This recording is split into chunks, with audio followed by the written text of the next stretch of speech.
అందరికీ నమస్కారం. Welcome to my channel. ఈ వీడియోలో ఏపీ ప్రభుత్వ పెన్షనర్లకు అలర్ట్ అండి. కొత్త గడువు తేదీలు ఖరారు. ఒకవేళ మిస్ అయితే గనక జరిమానాలు. దీనికి సంబంధించిన పూర్తి వివరాలు అయితే వీడియోలో తెలుసుకుందాము. వీడియో అయితే ఎక్కడే కానీ స్కిప్ చేయకుండా ఎండ్ వరకు చూసేయండి. అప్పుడే ఇన్ఫర్మేషన్ పూర్తిగా అర్థమవుతుంది. అలాగే వీడియో చూస్తున్న ప్రతి ఒక్కరు వీడియోకి లైక్ చేయండి ఫ్రెండ్స్. ఈ వీడియోని తోటి ఉద్యోగ పెన్షనర్ మిత్రులతో అయితే షేర్ చేయండి. కొత్తగా మన ఛానల్ చూస్తున్న వారు ఇంకా ఎవరైనా సబ్స్క్రైబ్ చేసుకోకపోతే వెంటనే మన ఛానల్ని సబ్స్క్రైబ్ చేసుకోండి. సబ్స్క్రైబ్ చేసుకోవడం వల్ల నేను చేసే ప్రతి ఒక్క వీడియో మీ వరకు రీచ్ అవుతుంది. ఇక ఆలస్యం చేయకుండా వివరాల్లోకి అయితే వెళ్ళిపోదాము. ఫ్రెండ్స్, ఇక విషయానికి వచ్చినట్టయితే ఆంధ్రప్రదేశ్ రాష్ట్రంలోని పెన్షనర్స్ అందరికీ కూడా ఇది ఒక అత్యంత ముఖ్యమైన మరియు అప్రమత్తం చేసేటటువంటి సమాచారం అండి. రాష్ట్ర ప్రభుత్వ పెన్షనర్లు తమ ఆదాయ పన్ను రిటర్న్స్ ఐటీఆర్ దాఖలు చేసే ప్రక్రియలో భాగంగా ప్రస్తుతం వివిధ జిల్లాల్లోని ట్రెజరీ కార్యాలయాల నుండి ఫామ్ 16 జారీ చేసే ప్రక్రియ అయితే ప్రారంభమైనది. పెన్షనర్ మిత్రులు ఈ విషయాన్ని చాలా సీరియస్‌గా తీసుకోవాలి. ఎందుకంటే ఆదాయపు పన్ను శాఖ నిబంధనల ప్రకారంగా నిర్ణీత గడువులోగా టాక్స్ రిటర్న్స్ దాఖలు చేయకపోతే భారీ జరిమానాలు చెల్లించాల్సి ఉంటుంది. ప్రభుత్వం త్వరగా 2025-26 ఆర్థిక సంవత్సరానికి సంబంధించి ఐటీఆర్ ఫైలింగ్ గడువు తేదీలను ఖరారు చేసింది. ఈ వివరాలను ప్రతి ఒక్క పెన్షనర్ క్షుణ్ణంగా అర్థం చేసుకోవడం వారి ఆర్థిక భద్రతకు ఎంతో అవసరము. మొదటగా ఫామ్ 16 ప్రాముఖ్యత గురించి తెలుసుకుందాము. ఇది ఒక సర్టిఫికేట్ లాంటిది. దీనిలో మీ వార్షిక పెన్షన్ ఎంత, దానిలో నుండి ప్రభుత్వం ట్యాక్స్, టీడీఎస్ ఎంత కట్ చేసింది అనే వివరాలుంటాయి. ఇప్పుడు ఆంధ్రప్రదేశ్ ట్రెజరీల పరిధిలోని పెన్షనర్లకి ఈ యొక్క ఫామ్ అందుబాటులో ఉంటుంది కాబట్టి మీ ట్రెజరీ కార్యాలయాన్ని సంప్రదించి లేదా ఆన్‌లైన్ ద్వారా అయినా సరే దీనిని మీరు పొంది మీ యొక్క రిటర్న్స్‌ను సిద్ధం చేసుకోవాలి. 2025-26 ఆర్థిక సంవత్సరానికి గాను ఆదాయ పన్ను రిటర్న్స్ సమర్పించడానికి వేతన జీవులు మరియు పెన్షనర్లకు జూలై 1, 2026వ తేదీ చివరి గడువుగా అయితే నిర్ణయించారు. అలాగే ఆడిట్ అవసరం లేని చిన్న చిన్న వ్యాపారులకు ఆగస్టు 31వ తేదీ వరకు సమయం అయితే ఇచ్చారు.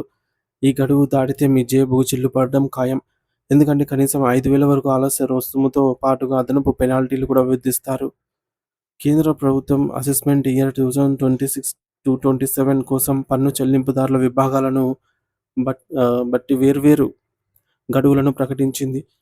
కేంద్ర ఆర్థిక మంత్రి బడ్జెట్‌లో సూచించిన విధంగా ఈ యొక్క కొత్త నిబంధనలు అమల్లోకైతే వచ్చాయి. సాధారణంగా పెన్షన్ ద్వారా ఆదాయం పొందేవారు ఐటీఆర్ 1 లేదా ఐటీఆర్ 2 ఫామ్‌లను నింపాల్సి ఉంటుంది.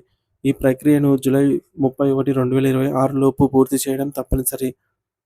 ఒకవేళ ఎవరైనా పెన్షనర్లు ఇతర వ్యాపారాలు చేస్తున్నా లేదా షేర్ మార్కెట్లు, ఫ్యూచర్ అండ్ ఆప్షన్స్ ఎఫ్ఎన్ఓ ద్వారా లాభాలు పొందుతున్న వారికి ఆగస్టు 31 వరకు గడువు అయితే ఉంటుంది.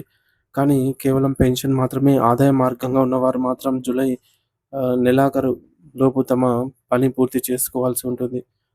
గడువు తప్పితే జరిగే నష్టం గురించి వివరంగా చెప్పుకుంటే ఆదాయపు పన్ను సెక్షన్ 234(f) ప్రకారంగా కఠినమైన జరిమానాలుంటాయి. ఒకవేళ మీ ఆదాయం మొత్తం 5 లక్షల కంటే ఎక్కువగా ఉంటే మీరు రూ. 5,000 ఆలస్య రుసుము చెల్లించాల్సి ఉంటుంది. ఒకవేళ మీ ఆదాయం 5 లక్షల లోపు ఉండి కూడా మీరు గడువు తర్వాత ఫైల్ చేస్తే రూ. 1,000 జరిమానా పడుతుంది. ఇది కేవలం ఫిక్స్డ్ పెనాల్టీ మాత్రమే. దీనికి అదనంగా మీరు చెల్లించాల్సిన అసలు పన్నుపై 1% వంతున వడ్డీ కూడా అదనంగా కట్టాల్సి వస్తుంది. అంటే మీరు ఎంత ఆలస్యంగా చేస్తే అంత ఎక్కువ భారం మీపై పడుతుంది. అయితే అనివార్య కారణాల వల్ల ఎవరైనా జూలై 31 లోపు రిటర్న్స్ దాఖలు చేయలేకపోతే వారికి కొన్ని ప్రత్యామ్నాయ అవకాశాలు కూడా ప్రభుత్వం కల్పించింది. 2026 డిసెంబర్ 31 వరకు బిలేటెడ్ రిటర్న్స్ దాఖలు చేసే అవకాశం ఉంటుంది. కానీ దీనికి పైన చెప్పుకున్న జరిమానాలైతే వర్తిస్తాయి. అలాగే ఒకసారి రిటర్న్స్ దాఖలు చేసిన తర్వాత అందులోని ఏమైనా పొరపాట్లు ఉన్నట్లుగా గుర్తిస్తే వాటిని సరిచూసుకోవడానికి లేదా అసలు రిటర్న్స్ ఫైల్ చేయని వారు చాలా కాలం తర్వాత కూడా ఫైల్ చేయడానికి ఐటీఆర్ యూ అంటే అప్డేటెడ్ రిటర్న్స్ అనే యొక్క సౌకర్యాన్ని అయితే 2031 మార్చి 31 వరకు అయితే అందుబాటులో ఉంచారు. అయితే ఈ యొక్క సౌకర్యాన్ని వాడుకుంటే మీరు అదనపు పన్ను నుండి అదనపు పన్ను 25% నుండి 50% వరకు చెల్లించాల్సి ఉంటుందని గమనించాలి. పెన్షనర్లకు సూచన ఏమిటంటే చివరి నిమిషం వరకు వేచి ఉండకుండా ముందే పన్ను నిపుణులను, టాక్స్ కన్సల్టెంట్‌ను లేదా చార్టర్డ్ అకౌంటెంట్‌ను సంప్రదించడం మంచిది. ఆదాయ పన్ను శాఖకు సంబంధించిన అధికారిక వెబ్‌సైట్‌ని ఎప్పటికప్పుడు తనిఖీ చేస్తూ తాజా సమాచారాన్ని తెలుసుకోవాలి. ముఖ్యంగా యాన్యువల్ ఇన్ఫర్మేషన్ స్టేట్మెంట్ ఏఐఎస్ మరియు టాక్స్ పేయర్స్ ఇన్ఫర్మేషన్ సమ్మరీ టీఐఎస్‌ని సరిచూసుకోవడం ద్వారా మీ యొక్క బ్యాంకు వడ్డీలు, డివిడెండ్స్ వంటి వివరాల్లో పొరపాట్లు జరగకుండా చూసుకోవచ్చు. పెన్షనర్లు తమ ట్రెజరీల నుండి ఫార్మ్ 16 అందుకున్న వెంటనే ఆ వివరాలను తమ పొదుపు పథకాలు మరియు మినహాయింపులతో సరిపోల్చుకుని గడువులోగా ఐటీఆర్ దాఖలు చేసి ప్రశాంతంగా ఉండాలనైతే కోరుకుంటున్నాము. సో, ముఖ్యాంశాలేంటంటే ఫార్మ్ 16 లభ్యత ఏపీ ట్రెజరీల పరిధిలో పెన్షనర్లకు ఫార్మ్ 16 జారీ ప్రక్రియ అయితే మొదలైంది. సో, పెన్షనర్స్‌కి ఇది ఎంతో ఉపయోగకరం అన్నమాట. ఇక ఐటీఆర్ చివరి గడువు పెన్షనర్లు మరియు వేతనజీవులకు ఐటీఆర్ ఫైల్ చేయడానికి జూలై 31 చివరి తేదీగా అయితే నిర్ణయించడం జరిగింది. ఆలస్య రుసుము ఆదాయ పన్ను 5,00,000 దాటితే రూ. 5,000, 5,00,000 కంటే తక్కువ ఉంటే రూ. 1,000 జరిమానా విధిస్తారు. ఒకవేళ మనం ఐటీఆర్ ఫైల్ చేయకపోతే.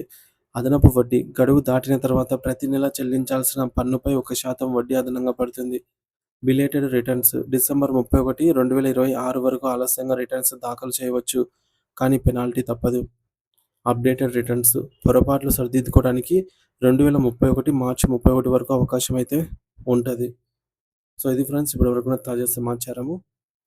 సో, ముఖ్యంగా పెన్షనర్స్ ఫార్మ్ 16 అయితే ఆన్‌లైన్‌లో కూడా డౌన్‌లోడ్ చేసుకొని ఐటీఆర్ కోసం అయితే ప్రిపేర్ చేసుకోగలరు. సో, ఈ వీడియోనైతే షేర్ చేయండి. Thank you for watching this video.